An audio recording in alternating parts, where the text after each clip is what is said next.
Hello dear students, तो कैसे हो आप सभी। उम्मीद है आप सभी लोग बहुत अच्छे होंगे और स्वागत है आप सभी का एक ब्यूटीफुल से चैनल आपके अपने ब्यूटीफुल से चैनल लोकेश राहुल एकेडमी में। आज का टॉपिक है, आपने देख लिया है, गॉस लॉ का। पूरा समझने वाले हैं गॉस लॉ को, अच्छी तरीके से अंडरस्टैंड करने वाले हैं कि गॉस लॉ को प्रूफ कैसे करते हैं। गॉस लॉ में जाने से पहले हमको थोड़ा बहुत समझना पड़ेगा। आज गॉस लॉ को ओवरऑल खत्म करेंगे हम, लेकिन उससे पहले एक छोटा सा टॉपिक है, उसको समझना पड़ेगा। What is electric flux. Electric flux क्या होता है, ये क्या चीज है सर, इसको जरा एक्सप्लेन कीजिए। इलेक्ट्रिक फ्लक्स क्या है, हमको समझा दीजिए इसको। चलिए, तो आप सभी लोग पहले कॉपी और पेन निकाल लीजिए अपनी, और बुक भी साथ में लेकर बैठिए, जिससे कि अच्छी तरीके से इसको समझा जा सके। इलेक्ट्रिक फ्लक्स क्या होता है, फ्लक्स का डेफिनेशन हम समझे एक नॉर्मल सी भाषा के अंदर समझे तो मैं क्या है, एक चार्ज लिया मैंने, ठीक है, एक चार्ज है मेरे पास, प्लस क्यूब ले लेते हैं, जिसका फोर्स लाइंस किधर होती है, बाहर की तरफ होती है, ठीक है। ऐसे इस तरीके से एक चार्ज लिया मैंने, जिसकी फोर्स लाइंस कैसी है, बाहर की तरफ। अब क्या है, मैंने क्या किया, एक इमेजिनरी मैंने इस जगह पर एक इस तरीके का एक गॉसियन सरफेस ले लिया।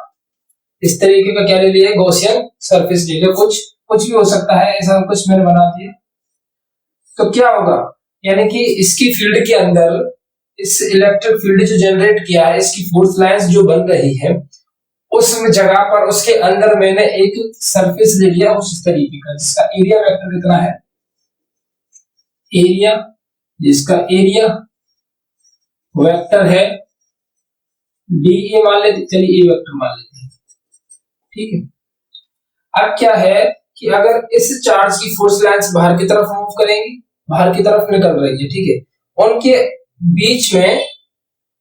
बीच में मैंने क्या किया, एक सरफेस को मैंने पुट कर दिया, रख दिया इनके बीच में। तो क्या होगा, ये फोर्स लाइंस जो है इस सरफेस से बाहर की तरफ निकलेंगी, यानी इस सरफेस को पार करके बाहर की ओर जाएंगी, इस सरफेस से पार करके बाहर की ओर जाएंगी। यही हमारा क्या होता है, इलेक्ट्रिक फ्लक्स बन जाता है। यही फॉर एग्जांपल मैं आपको बताऊं, जैसे कि एक स्पेस के अंदर एक चार्ज लिया, उसमें से फ्लक्स इलेक्ट्रिक फील्ड लाइंस बाहर की तरफ निकल रही हो, उनके बीचों बीच में मैंने एक इस तरीके की सरफेस बना दी। क्या बना दी, इस तरीके की मैंने सरफेस बना दी, ऐसे, ठीक है, इस तरीके की सरफेस बना दी। अब ये फील्ड लाइंस जो है, इससे बाहर की तरफ निकल रही है, ऐसे, ठीक है, क्या निकल रही है, बाहर की तरफ मूव कर रही है। जितनी भी फोर्स लाइंस हैं, ये सभी बाहर की तरफ जा रही है।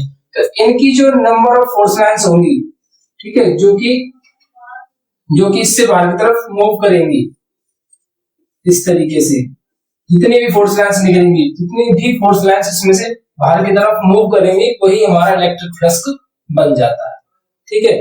तो इसकी अगर डेफिनेशन लिखना चाहे तो कैसे लिखेंगे कि इलेक्ट्रिक फ्लक्स की डेफिनेशन क्या होगी। द इलेक्ट्रिक फ्लक्स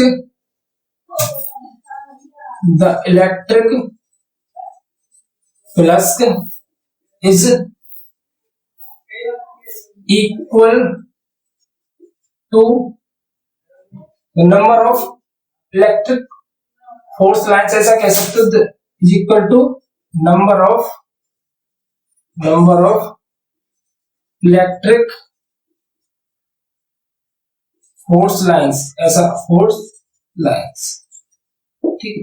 ये हो गया आपकी इलेक्ट्रिक फ्लक्स की डेफिनेशन। यानी कि अगर हम किसी the number of electric force lines passing through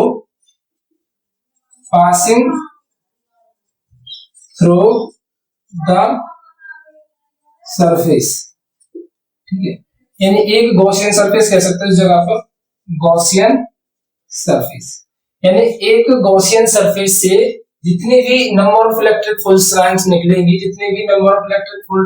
निकलेंगी, वो सभी हमारी क्या होंगी, इलेक्ट्रिक फ्लक्स के रूप में बनेंगी। यानी इलेक्ट्रिक फ्लक्स उसको नाम दिया जाएगा कि ये अब जितना भी इसमें से पार निकल रहा है, जितना भी इसमें से लाइंस निकल रही हैं, बहुत सी लाइंस इधर भी निकल जाएंगी, इधर निकल जाएंगी, इधर निकल जाएंगी, लेकिन जितनी भी इसके अंदर से निकलेंगी, वो सभी हमारे इलेक्ट्रिक फ्लक्स में गिनी जाएंगी। ये तो है इलेक्ट्रिक फ्लक्स के बारे में। इसको आप डेफिनेशनली तौर पे तो मैंने बता दिया। अब अगर मैं इसका फॉर्मूला बताऊं तो इसका फॉर्मूला क्या होता है कि हमने एक क्या लिया था, गॉसियन पृष्ठ लिया था, ठीक है, एक गॉसियन पृष्ठ लिया था, इसका एरिया वेक्टर हमने मान लिया कितना है, dA। इसको मैं मिटा देता हूं और इसको थोड़ा सा अब ठीक तरीके से लिख के समझते हैं। एक मैंने गॉसियन पृष्ठ कुछ इस तरीके से बना लिया है जिसमें से इलेक्ट्रिक फील्ड लाइंस निकल रही हैं, इलेक्ट्रिक फील्ड लाइंस, तो इसको मान लेते हैं ये है E vector. Electric field lines है तो इसको इलेक्ट्रिक फील्ड के अंदर रखा गया है तो इसको ई वेक्टर मान लेते हैं। इसका एक परपेंडिकुलर फॉर्मेशन में क्या है, एक ई वेक्टर मान लेते हैं, ठीक है। ये क्या है, ई वेक्टर है, क्या है, ये है आपका एरिया वेक्टर। जिन दोनों के बीच में क्या एंगल मान लेते हैं, थीटा, ठीक है। इन दोनों के बीच में क्या है, एंगल है थीटा। तो इसका इलेक्ट्रिक फ्लक्स कितना होगा, फाई बराबर, इलेक्ट्रिक फ्लक्स को नोट रिप्रेजेंट किससे करते हैं, फाई से, फाई बराबर E vector dot d A vector, sorry A vector. इस तरीके से अगर एक छोटे से एलिमेंट्स की अगर बात करूं, एक छोटा सा एलिमेंट्स होगा तो कितना होगा, अगर एक छोटे से हिस्से की लिए बात करूं कि इतने से हिस्से में से कितना फ्लक्स निकलेगा, तो मान के चले कि हमारे पास एक छोटा सा एलिमेंट है एरिया वेक्टर का डीए वेक्टर, जिसके इलेक्ट्रिक फील्ड कितना है, इसका इलेक्ट्रिक फील्ड तो ई वेक्टर में ही है जितना भी है, लेकिन इसका छोटा सा अगर एलिमेंट लेकर चलो तो आपका बनेगा डी फाई बराबर E vector dot d A vector, कुछ इस तरीके से। ये दो फॉर्मूले बनकर आएंगे। अगर पूरा कंप्लीट सरफेस के लिए बात करूंगा तो ये कुछ ऐसा हो जाएगा, फाई बराबर इंटीग्रेशन ई वेक्टर डॉट डीए वेक्टर, कुछ इस तरीके से। अगर होल की बात करूं तो ये है इलेक्ट्रिक फील्ड। इलेक्ट्रिक फ्लक्स क्या होता है, इलेक्ट्रिक फ्लक्स जो है किसी भी सरफेस में से जितनी भी इलेक्ट्रिक फील्ड लाइंस निकल कर जाएंगी, जितनी भी इलेक्ट्रिक फील्ड लाइंस निकल कर जाएंगे, number of electric field lines जितनी भी पासिंग थ्रू होंगी उस सरफेस से, वही हमारा इलेक्ट्रिक फ्लक्स होता है। इलेक्ट्रिक फ्लक्स को डिनोट किससे करते हैं, फाई से। इलेक्ट्रिक फ्लक्स इसको रिप्रेजेंट किससे करते हैं, फाई से करते हैं। ये क्या है, अपनी इलेक्ट्रिक फील्ड है, इलेक्ट्रिक फील्ड, ये हम पहले पढ़ चुके हैं इसको। ये क्या है, अपना एरिया वेक्टर, एरिया वेक्टर, ये है अपना एरिया वेक्टर, ठीक है। ये तो था इलेक्ट्रिक फ्लक्स के बारे में। अब एक टॉपिक है इसको जिसमें क्या है कि सर आप ये कहोगे कि ये आपने बताया एरिया वेक्टर, क्या होता है एरिया वेक्टर, जरा इसको थोड़ा बहुत समझा दीजिए, एरिया वेक्टर क्या होता है। तो अब अगर हम इसको समझ, पहले इसको नोट कर लीजिए, इसको थोड़ा बहुत इसमें से नोट कर लीजिए इसको, फिर मैं इसको मिटाकर सब समझाता हूँ आपको एरिया वेक्टर के बारे में।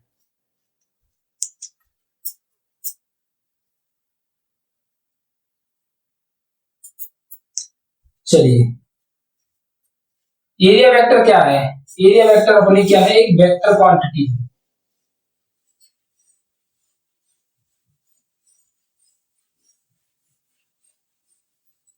जैसे मैं एक एरिया ले लूं, इस तरीके से कुछ एरिया ले लिया,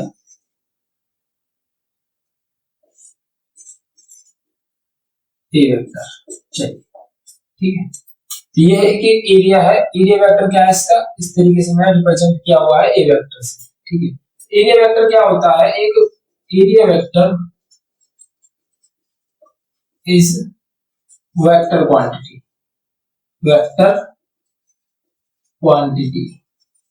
एरिया वेक्टर क्या है, एक वेक्टर क्वांटिटी है जो हमेशा अपने सरफेस के परपेंडिकुलर होती है, हमेशा अपने सरफेस के परपेंडिकुलर होता है, यानी एरिया जो होता है उस वो हमेशा अपने सरफेस के, जैसे सरफेस क्या है, एक स्फीयर की फॉर्मेशन में सरफेस है, तो इसका एरिया वेक्टर क्या होगा, इसके हमेशा परपेंडिकुलर ऊपर की तरफ होगा। तो एरिया वेक्टर की अगर मैं डायरेक्शन की बात करूं, डायरेक्शन ऑलवेज परपेंडिकुलर पोलर, ठीक है। एरिया वेक्टर की डायरेक्शन क्या होती है, ऑलवेज परपेंडिकुलर होती है। whose मैग्नीट्यूड, इसका जो मैग्नीट्यूड होता है वो मेजरमेंट करता है इसके एरिया को, whose magnitude measurement of area, इसके एरिया को क्या करता है, मेजरमेंट करता है इसका मैग्नीट्यूड। अगर मैं इसके मैग्नीट्यूड की बात करूं एरिया वेक्टर की, तो इसके एरिया के बारे में बताएगा कि इसकी सरफेस का एरिया कितना होगा। ये होता है इसका एरिया वेक्टर का फंडामेंटल। एरिया वेक्टर क्या होता है, जिसकी एरिया की बात कर रहा हूँ मैं उसके हमेशा परपेंडिकुलर होगा, ठीक है। और एक कैसी एरिया वेक्टर क्या है, एक वेक्टर क्वांटिटी है जिसकी डायरेक्शन हम इस तरीके से दिखाते हैं, ठीक है। अभी फिलहाल हमने बात की थी फ्लक्स की, फाई बराबर E vector dot A vector, ठीक है। अगर डॉट को हटाते हैं तो मैथमेटिकली ई ए cos थीटा आता है, जो मैंने थीटा उस तरीके से बनाया था, दिया होता है कि ये थीटा क्या है, थीटा है एंगल बिटवीन ई एंड ए, ई और ए के बीच में कितना एंगल बन रहा है ये उस चीज को बताता है cos थीटा के। इलेक्ट्रिक फील्ड और एरिया वेक्टर के बीच में कौन कितना एंगल है, 0 डिग्री का है, 90 डिग्री का है, जो कुछ भी होगा वो इस cos थीटा की वजह से पता चलेगा। प्लस के क्या होता है, स्केलर क्वांटिटी, ये कैसी क्वांटिटी है आपकी, स्केलर क्वांटिटी है, electric flux is a scalar quantity, ठीक है। अच्छा और क्या है इसका, SI unit, SI unit, SI unit क्या होगा, तो ये तो नॉर्मल है, इसको आप बना सकते हो। ई का क्या होता है, इलेक्ट्रिक फील्ड का न्यूटन प्रति कूलम, ए का क्या होता है, मीटर स्क्वायर, न्यूटन प्रति कूलम मीटर स्क्वायर, इसकी ये क्या बन जाएगी, एसआई यूनिट बन जाएगी। तो ये तो था इलेक्ट्रिक फ्लक्स के बारे में छोटा सा इंट्रोडक्शन, यानी इंट्रोडक्शन क्या, इलेक्ट्रिक फ्लक्स के बारे में समझना। अब इलेक्ट्रिक फ्लक्स से जब आगे की तरफ बढ़ते हैं तब मिलती है हमको गॉस की थ्योरम, प्लीज इसको नोट कीजिए, फिर गॉस की थ्योरम लिखते हैं। कोई भी डाउट क्वेरी हो तो मुझे कमेंट करके जरूर बता दीजिएगा।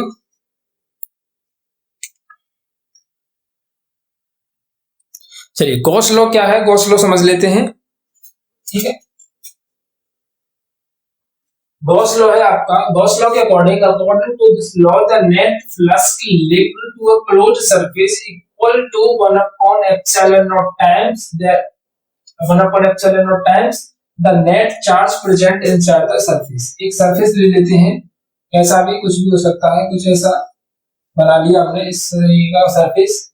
अब एक हमने ऐसा सरफेस लिया, तो गॉस लॉ क्या कहता है कि अगर हम एक सरफेस लें, ठीक है, तो उसके द्वारा जो मतलब नेट फ्लक्स होगा, according to this law the net flux linked to closed surface, एक सरफेस है जिसमें कितना भी फ्लक्स है, जो जितना भी फ्लक्स निकल रहा है उसका, वो हमेशा इसमें नेट चार्ज, जितना भी इसके अंदर चार्ज अवेलेबल है उसका एप्सिलॉन नॉट टाइम्स होता है, 1 अपॉन एप्सिलॉन नॉट टाइम्स। इसको ऐसे लिख सकते हैं Q net into 1 upon epsilon not. इस तरीके से बता रहा है कि जो गॉस लॉ है वो कह रहा है कि हमने सरफेस लिया, उसके अंदर क्या है, चार्ज रखा हुआ है कुछ भी, ठीक है। मैंने यहाँ पर चार्ज रख दिया, 2-4 चार्ज इकट्ठे करके रख दूं तो भी कोई दिक्कत नहीं। जैसे मैंने -4Q 5Q 6Q plus 2Q, इतना चार्ज इसके अंदर रख दिया, -4Q 5Q 6Q plus 2Q, ठीक है। तो अब गॉस का लॉ कहता है कि किसी भी क्लोज्ड सरफेस के, ठीक है, अंदर जितना भी चार्ज रखा हुआ है, कितना भी हो नेट चार्ज, वो हमेशा 1 अपॉन एप्सिलॉन नॉट का मल्टीपल होता है, यानी 1 अपॉन एप्सिलॉन नॉट टाइम्स होता है उसका फ्लक्स। जितना भी अब इससे फ्लक्स निकलेगा, अब इस चार्ज से, इस सरफेस से जितना भी फ्लक्स निकलेगा वो कितना होगा, नेट चार्ज का 1 अपॉन एप्सिलॉन नॉट टाइम्स होगा। ये कहना चाहता है गॉस का नियम। गॉस का नियम कहना चाहता है कि किसी भी क्लोज्ड सरफेस में से निकलने वाला इलेक्ट्रिक फ्लक्स उसके अंदर नेट चार्ज का 1 अपॉन एप्सिलॉन नॉट टाइम्स होता है। ये होता है गॉस का लॉ। अब जैसे इसमें नेट चार्ज कितना हो जाएगा, 5 और 7 और 6 कितना होता है, 12 13, और 13 में से 4 जाएगा तो कितना बचेगा, 9।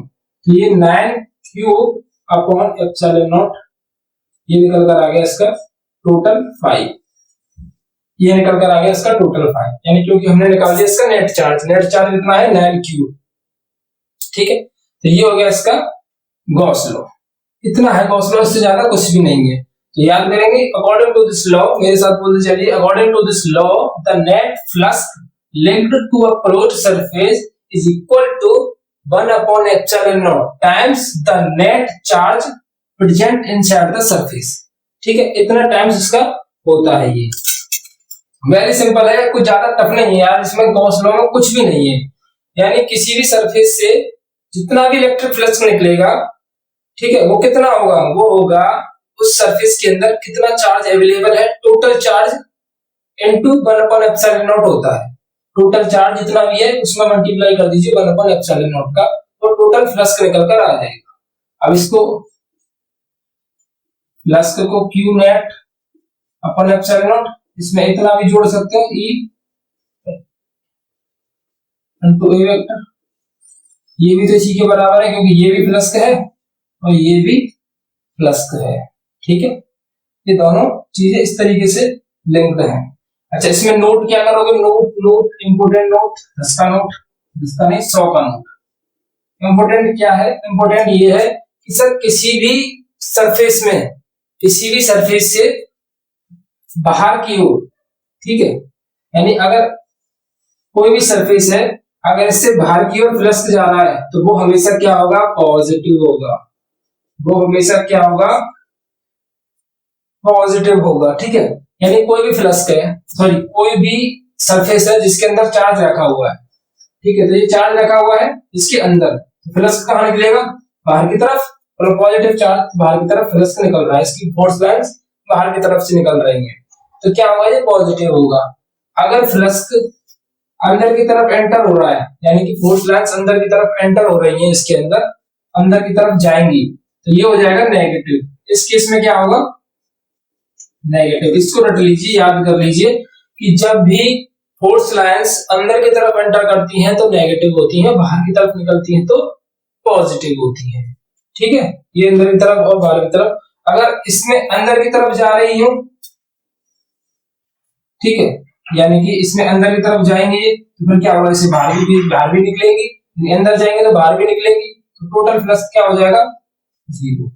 टोटल फ्लक्स क्या हो जाएगा, जीरो हो जाएगा, क्योंकि जितनी फोर्स लाइंस अंदर की तरफ जाएंगी उतनी ही फोर्स लाइंस बाहर की तरफ से निकलेंगी। जो अंदर की तरफ जाएंगी वो नेगेटिव हो जाएगा, जो बाहर की तरफ निकलेंगी वो पॉजिटिव हो जाएगा, दोनों को जोड़ेंगे तो जीरो आएगा, फ्लक्स कितना हो जाएगा, zero.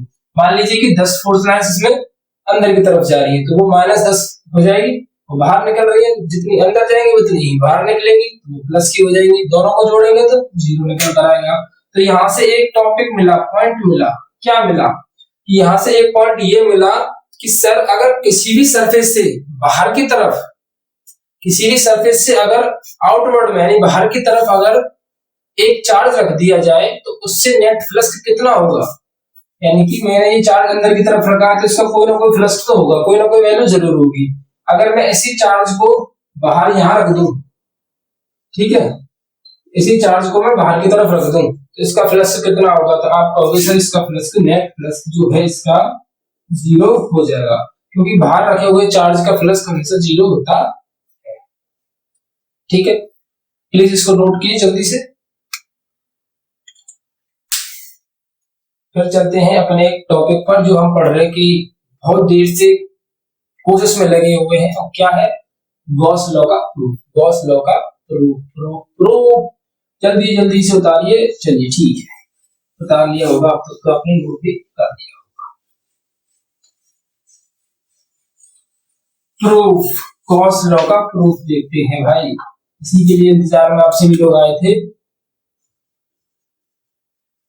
Gauss law proof, proof proof ऐसे लिखते हैं, देख लीजिएगा जैसा PROOF। चलिए ठीक है, प्रूफ होता है वैसे। गॉस लॉ का प्रूफ देखते हैं, तो क्या करना है गॉस लॉ में, गॉस लॉ में इतना तो समझ में आ रहा है, क्या आ रहा है समझ में, सर एक स्फीयर लिया है मैंने, ये क्या है, स्फीयर है, ठीक है, इसके सेंटर में मैंने एक क्यू चार्ज रख दिया है, क्योंकि कोई ना कोई गॉसियन पृष्ठ यानी कोई ना कोई गॉसियन सरफेस तो लेना पड़ेगा, तो हमने क्यू ले लिया। इसके सरफेस पर हमको यहाँ पर एक मैंने एरिया वेक्टर मान लिया है जो कितना है DA, ठीक है, DA मान लिया है, इसको छोटा सा एरिया वेक्टर लिया है, बहुत ही ज्यादा छोटा सा।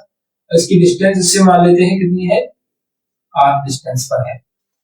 पॉइंट चार्ज है Q, r डिस्टेंस पर एक मैंने एरिया वेक्टर लिया है DA, और इस पर इस चार्ज की वजह से इलेक्ट्रिक फील्ड कितना है, E वेक्टर है, ठीक है। इस पॉइंट पर एक पॉइंट है यहाँ पर P, जिस पर हमको फ्लक्स बताना है कि इस पॉइंट से फ्लक्स कितना निकल रहा है, ठीक है।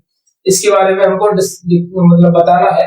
तो इस पॉइंट चार्ज पॉइंट पर हमने एक छोटा सा एलिमेंट DA वेक्टर लिया है, क्या लिया है, DA वेक्टर, ठीक है। और इस पॉइंट चार्ज की वजह से इस पॉइंट पर इलेक्ट्रिक फील्ड कितना है, E वेक्टर है। तो हमको इतना तो पता है कि इस DA वेक्टर से कितना फ्लक्स निकलेगा, तो हमको पता है d phi e समझ लेते हैं इसको, ठीक है। कितना निकलेगा, E वेक्टर और DA वेक्टर, ठीक है, E vector dot DA vector, ये इसका फ्लक्स निकल कर आएगा। गॉस की वो हमने शुरुआत में जो फ्लक्स पढ़ा था वो क्या था, electric charge dot DA vector. अब इसको वेक्टर को अगर हटा दूं, सॉरी, इसको अगर मैं हटाऊं तो ये हो जाएगा E vector DA cos theta, A DA cos theta. अब थीटा कितना है इन दोनों के बीच में, क्योंकि E वेक्टर और DA वेक्टर दोनों एक ही डायरेक्शन के अंदर है, तो इन दोनों के बीच में थीटा कितना हो जाएगा, 0। तो D phi E बराबर E DA cos 0। cos 0 की वैल्यू कितनी होती है, 1 होती है सर। यहाँ पर एक इक्वेशन मान लेते हैं, कितना निकल कर आएगा, d phi E बराबर E इंटू DA। अच्छा, हमको एक बात और पता है, किसी पॉइंट चार्ज से r डिस्टेंस पर इलेक्ट्रिक फील्ड कितनी होती है। पॉइंट चार्ज की वजह से electric field due two point charge, ऐसा लिख देता हूं इस जगह पर मैं, electric field due two point charge. बोलिएगा जरा कितना होती है electric field due two point charge. तो E बराबर k cube upon r square, इतना ही कुछ होता है, k क्यूब 1/4 ये तो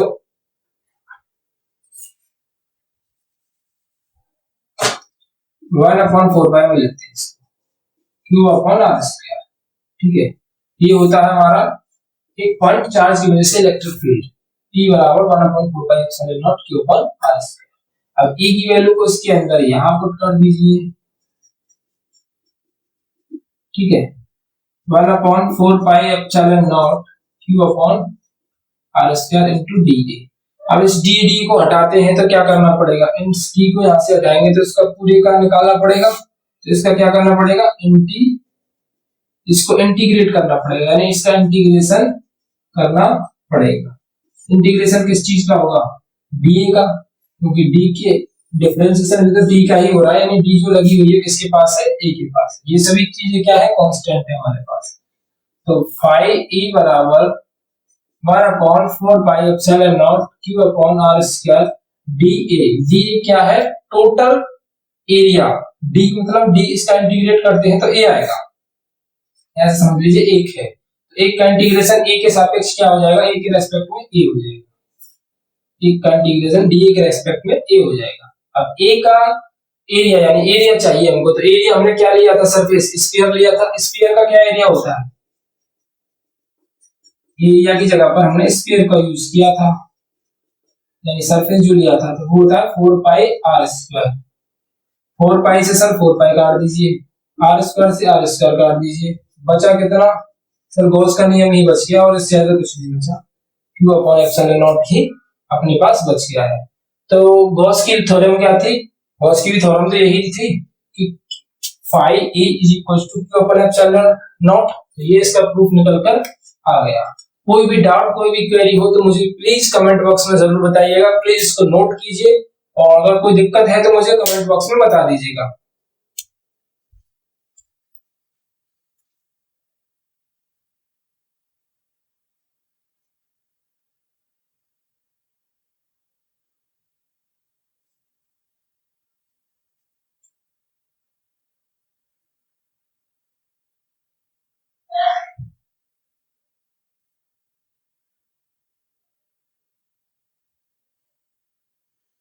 आई होप आप सभी ने नोट कर लिया होगा। देखिए, तो यहाँ तक हमने इलेक्ट्रिक फ्लक्स पढ़ लिया, गॉस लॉ पढ़ लिया, गॉस लॉ को प्रूफ भी पढ़ लिया हमने। अब हम पढ़ेंगे जो अगले सेशन में, अगर हम अगले सेशन में पढ़ेंगे तो एप्लीकेशंस पढ़ेंगे गॉस लॉ की, कि एक सिंगल चार्ज पे कितना होगा, प्लेट पर कितना होगा, वगैरह वगैरह जितने भी थ्योरम्स हैं उन सभी को पढ़ेंगे। 4-5 थ्योरम्स हैं, सभी को सेपरेटली सिंगल वीडियो के अंदर पढ़ेंगे। 10 मिनट का, 15 मिनट का, 20 मिनट का, कुछ भी हो, जितना भी हो, लेकिन सिंगल आराम आराम से पढ़ते हुए चलेंगे, ऐसे आराम से वो समझ में। अगर एक ही के अंदर कंटेंट डाल दूंगा तो हो सकता है आपको दिमाग एकदम चौक हो जाए कि यार एकदम से आ जाता, तो दिक्कत होती है। एक एक करके वीडियोस आएंगे, आराम से आप समझते हुए चलेंगे। अपने पास टाइम है, आराम से पढ़ेंगे, कोई दिक्कत नहीं है, टाइम से ही इसको खत्म करेंगे। ठीक है, मिलते हैं अगली वीडियो में।